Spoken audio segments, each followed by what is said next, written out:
the chase and the hunt, and I set the pace when I'm running. I always take what I want and I always give it 100. Don't need a bank, no I'm funded. Play the game like it's nothing. I'm always thankful for something. Don't take for granted, stay humble. Now wake up!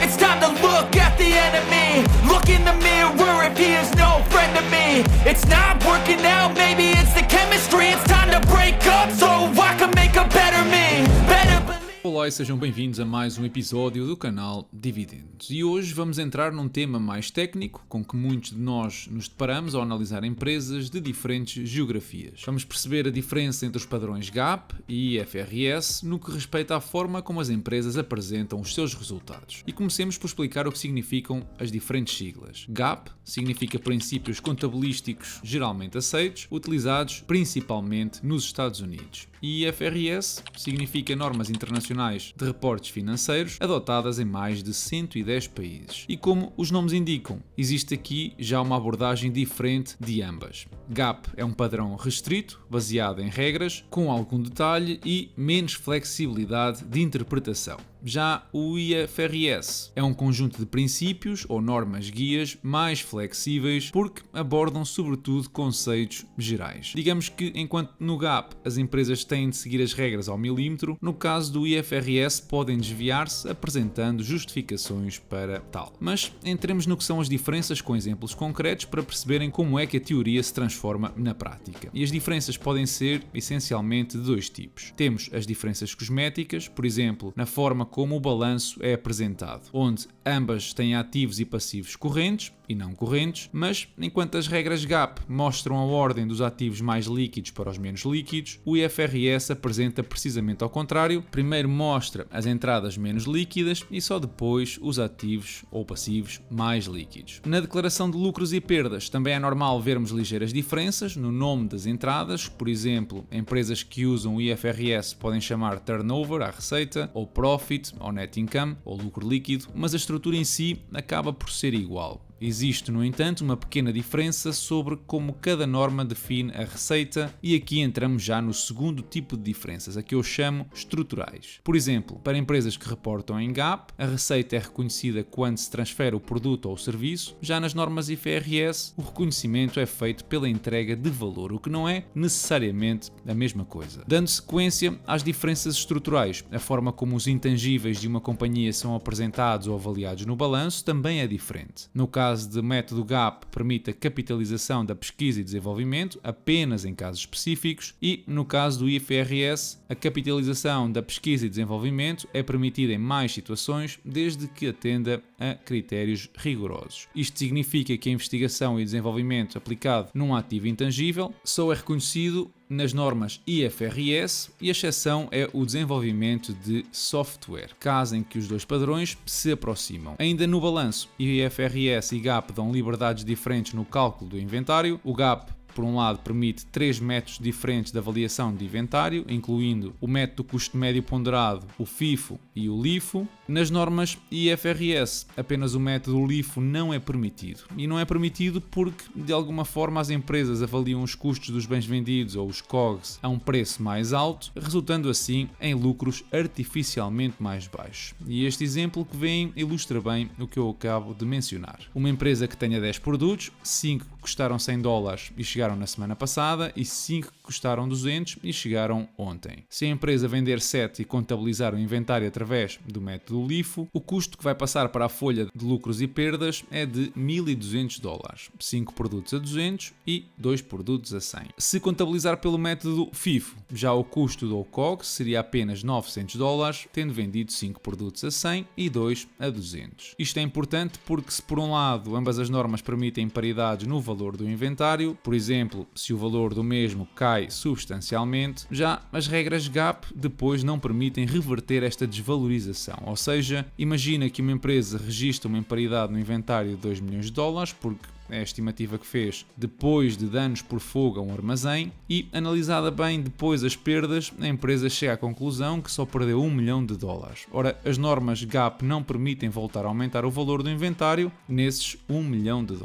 Outra das diferenças é relativa aos leasings. Enquanto a metodologia GAP classifica os leasings como operacionais ou financeiros, o IFRS considera todos os leasings como financeiros, exceto os leasings de curto prazo e de baixo valor. Isto é particularmente importante porque, por exemplo, eu não contabilizo os leasings operativos como dívida e assim torna-se mais fácil separar os leasings para empresas americanas. Outro ponto que também já tinha mencionado no episódio sobre REITs é que as normas IFRS permitem apresentar o valor de mercado de vários ativos, como edifícios, intangíveis ou investimentos. Já o modelo GAP só permite essa atualização entre o valor de custo para o valor atual em produtos financeiros como obrigações ou posições minoritárias noutras empresas. Olhando para a demonstração dos fluxos de caixa, a metodologia GAP permite o uso de método direto ou indireto, já o IFRS exige o uso do método direto. E o que é que isto significa? Bom, ambos métodos mostram como é que o dinheiro entra e sai de um negócio, mas fazem-no de maneiras diferentes, terminando em teoria no mesmo valor de fluxo de caixa livres. O método direto registra cada transação de dinheiro em detalhe, começa normalmente no lucro operativo e vai subtraindo as saídas de capital. O método indireto, por outro lado, começa sempre com o lucro líquido, que é depois ajustado para mudanças nas contas de ativos e passivos no balanço, adicionando ou subtraindo o lucro líquido para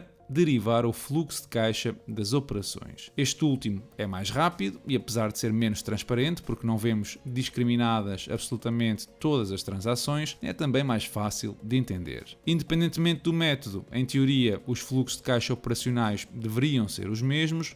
No entanto, surgem também aqui algumas diferenças, sobretudo no que toca a juros e dividendos. É que, enquanto as métricas GAP exigem que os dividendos que a empresa pague sejam mostrados na secção de financiamento e os dividendos recebidos na secção da operação, as normas IFRS dão liberdade às empresas para registarem esses valores em qualquer das secções, o que desde logo distorce ou pode distorcer o cálculo dos fluxos de caixa de operações, sobretudo se te baseias nas diferentes páginas online com os dados financeiros das empresas fora dos Estados Unidos, que obviamente não têm este tipo de coisas em consideração. E também a título de curiosidade, para fechar este tema, é que enquanto o GAP exige que se mostrem os últimos 3 anos nas declarações de lucros e perdas, o IFRS exige apenas a comparação com o ano anterior. No entanto, existem muitas outras diferenças técnicas que eu não acredito trazerem valor ao episódio, porque já vos mostrei as que considero mais importantes e, apesar deste tipo de episódio ser em si algo mais técnico ou mais aborrecido, serve também para vos mostrar um pouco das diferentes realidades no universo financeiro. Esta semana os mercados fecharam praticamente todos no verde, com as small caps dos Estados Unidos, aqui representadas pelo índice Russell 2000, a conseguirem ganhos de mais de 6%, acompanhadas, mas de longe, pelo nosso PSI, que se ficou na casa dos 2%. Ficámos também a saber que somos o terceiro país da OCDE que mais gasta em saúde, sensivelmente 5% da nossa despesa anual. Isto é particularmente preocupante para os idosos com mais de 70 anos, onde este valor dispara para percentagens acima dos 8%. Estamos a falar de dificuldades no acesso a medicamentos ou potencialmente entrada em risco de pobreza para fazer face às necessidades da saúde. É por isso importantíssimo que medidas como a que foi aprovada em maio deste ano, de gratuidade dos medicamentos, a quem beneficia do complemento solidário para idosos, sejam implementadas e até potencialmente alargadas. Lembrem-se que a forma como a sociedade trata dos seus idosos diz muito dos valores morais da mesma. Falando em valores morais, parece que vamos ser multados pelo Tribunal de Justiça da União Europeia porque as entidades públicas não estão a cumprir a norma europeia de pagamentos entre os 30 a 60 dias. Parece que estamos sistematicamente a passar os prazos de pagamento, o que não é de forma nenhuma uma novidade, sobretudo nas regiões autónomas e nas empresas públicas de saúde. Ora, como bons portugueses que somos, ainda fizemos o choradinho, mas infelizmente este não resultou, assim que é mais uma para o livro. A nível do portfólio, vimos 2 subidas de dividendos esta semana, com a Cummins e a EPD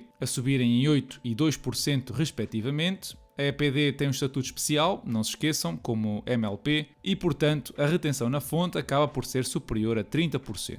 A nível de reforços, esta foi uma semana com bastante atividade, eu abri posição em duas novas empresas, a Lululemon e a Deere. Se em relação à primeira vocês conseguem encontrar a minha opinião num dos episódios mais recentes aqui do canal, no que respeita à Deere, existe uma análise exclusiva no Patreon, onde eu partilho o meu ponto de vista com os patronos. A normalização dos resultados da Deere já era esperada e deve prolongar-se até 2025, mas estamos a falar de uma empresa que, apesar da alavancagem, tem um modelo de negócio consistente, depende de um setor agrícola do qual se espera um continuado crescimento no longo prazo, mas eu relembro que tudo isto é a minha opinião pessoal e que vocês devem realizar as vossas próprias análises para tomar decisões independentes. No que respeita ao portfólio, ainda não adicionei aqui as compras, mas fechou a semana nos 54% de valorização, tendo conseguido perto de $38 em dividendos no mês de julho. E é tudo por hoje, já sabes que podes apoiar o canal de 3 formas, deixando aqui um like no YouTube, seguindo-me no Insta e através do Patreon, onde eu vou subindo conteúdos exclusivos. Da minha parte, eu desejo-vos uma excelente semana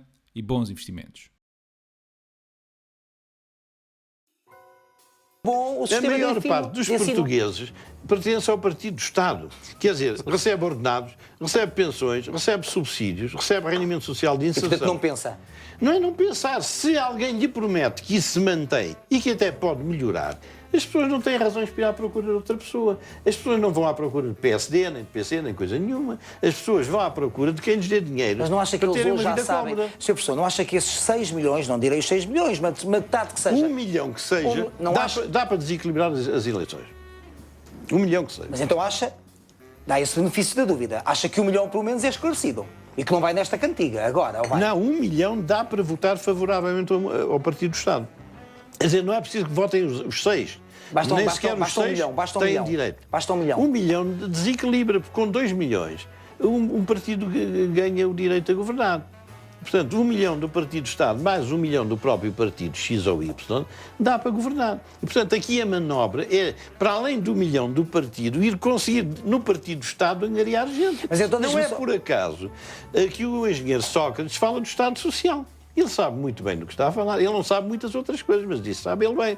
Quando ele insinua que com outros partidos no governo não vai haver dinheiro para os medicamentos, enfim, vai-se perder tudo. O senhor pense numa pessoa de idade que vive aí... Com certeza, com uma reforma de menos de 200 euros. Ou de 200 Qualquer pessoa que lhe diga, olha, tome cuidado, porque o senhor, se calhar, vão-lhe tirar isso. A pessoa fica apavorada.